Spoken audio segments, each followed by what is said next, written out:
this important briefing. I now give the floor to Ms. Edem Wosornu. Thank you, Mr. President, members of the Security Council.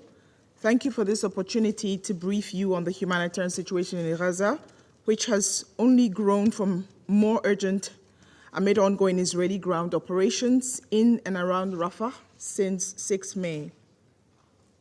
To be frank, we are running out of words to describe what is happening in Gaza. We have described it as a catastrophe, a nightmare, as hell on earth.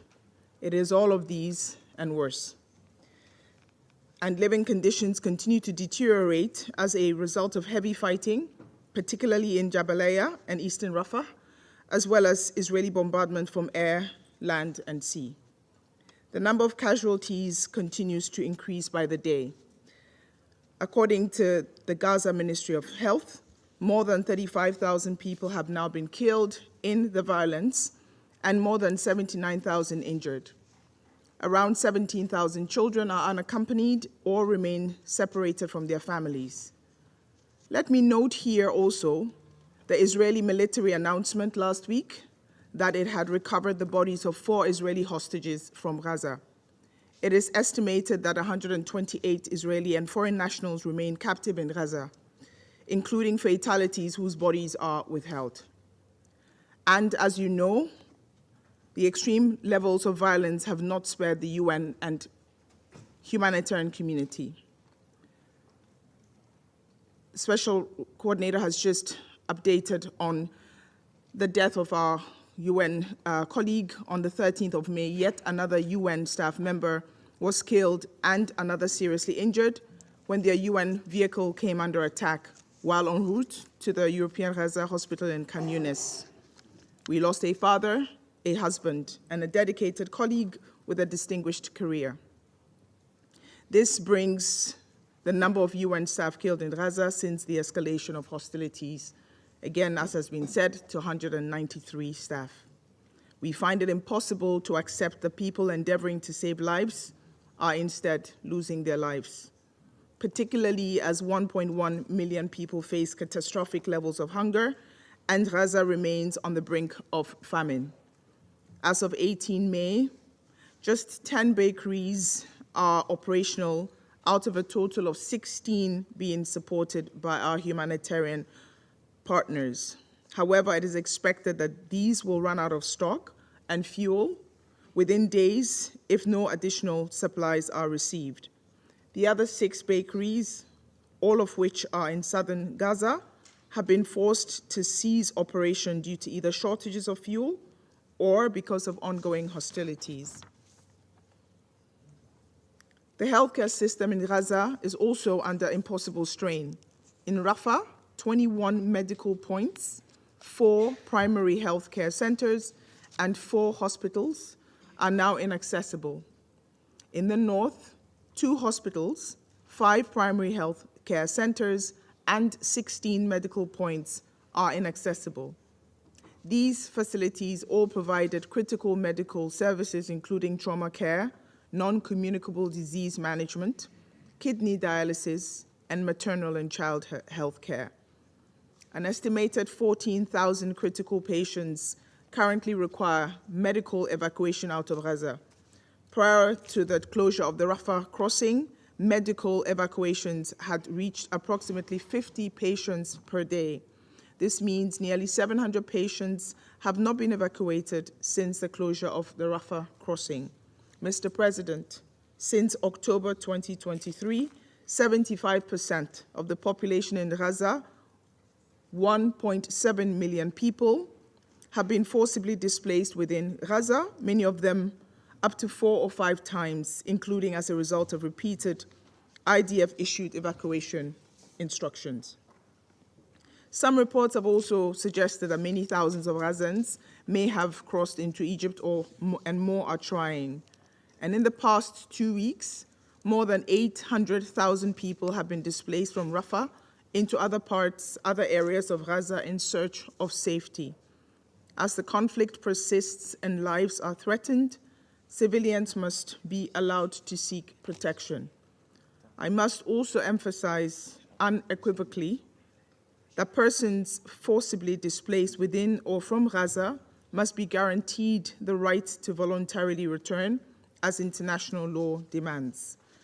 Mr. President, distinguished members of the Security Council, today the once overcrowded camps and emergency shelters in Rafah have now largely emptied, with the majority of the displaced seeking refuge in Khan Yunis and Deir Abdallah.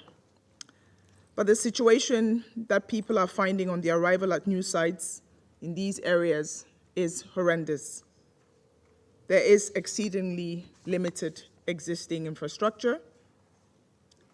They lack adequate latrines, water points, drainage, and shelter.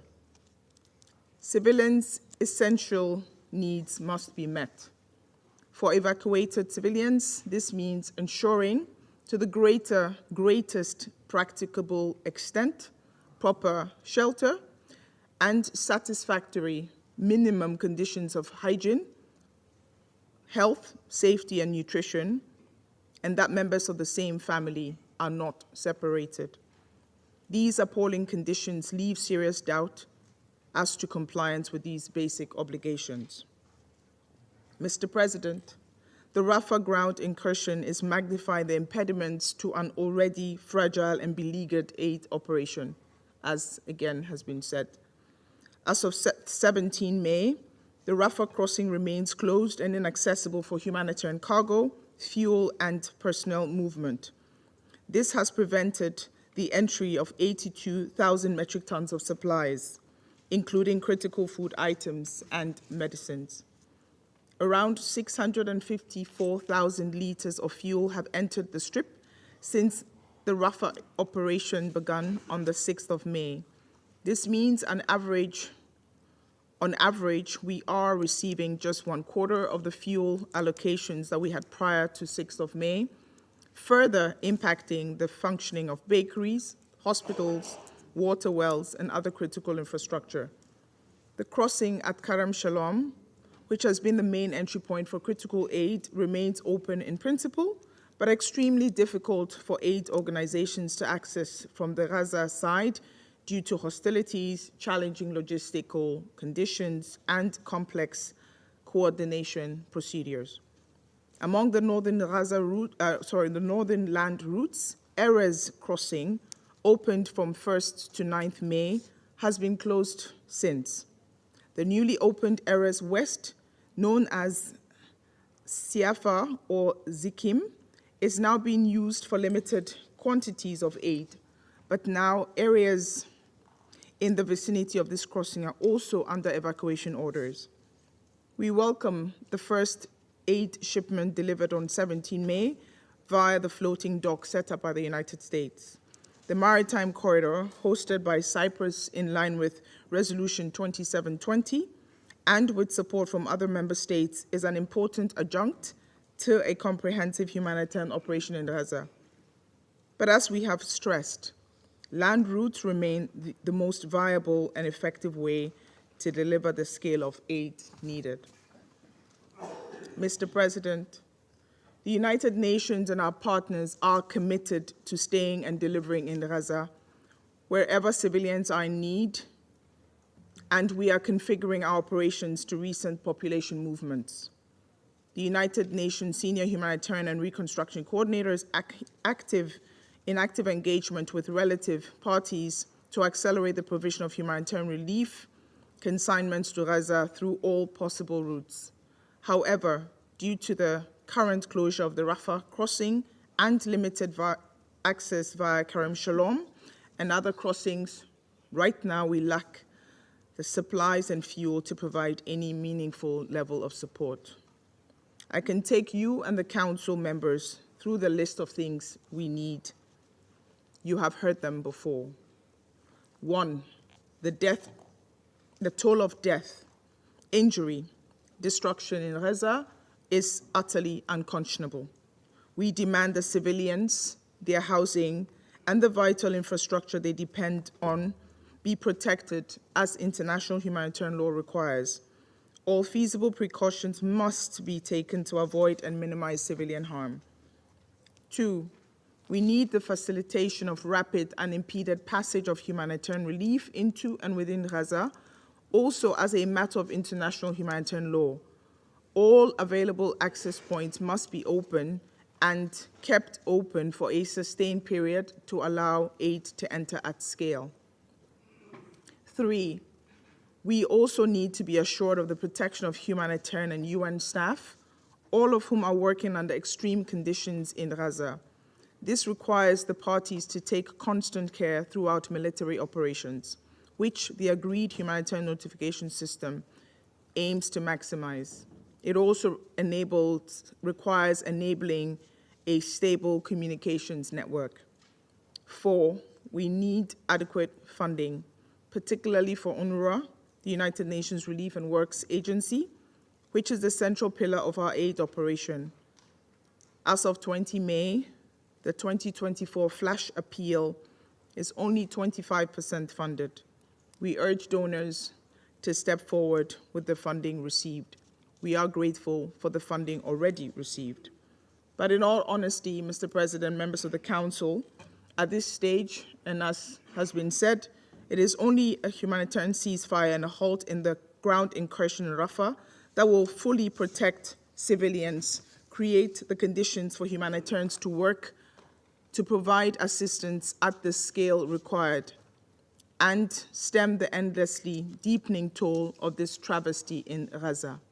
So, our principal call today is for all parties, as a matter of urgency, to make genuine progress towards ceasefire, for the release of all remaining hostages, and for the Security Council and all member states to use their influence to bring this humanitarian catastrophe to an end. Thank you. I thank Ms. Wosornu for our important briefing. I will now give the floor to those council members who wish to make statements.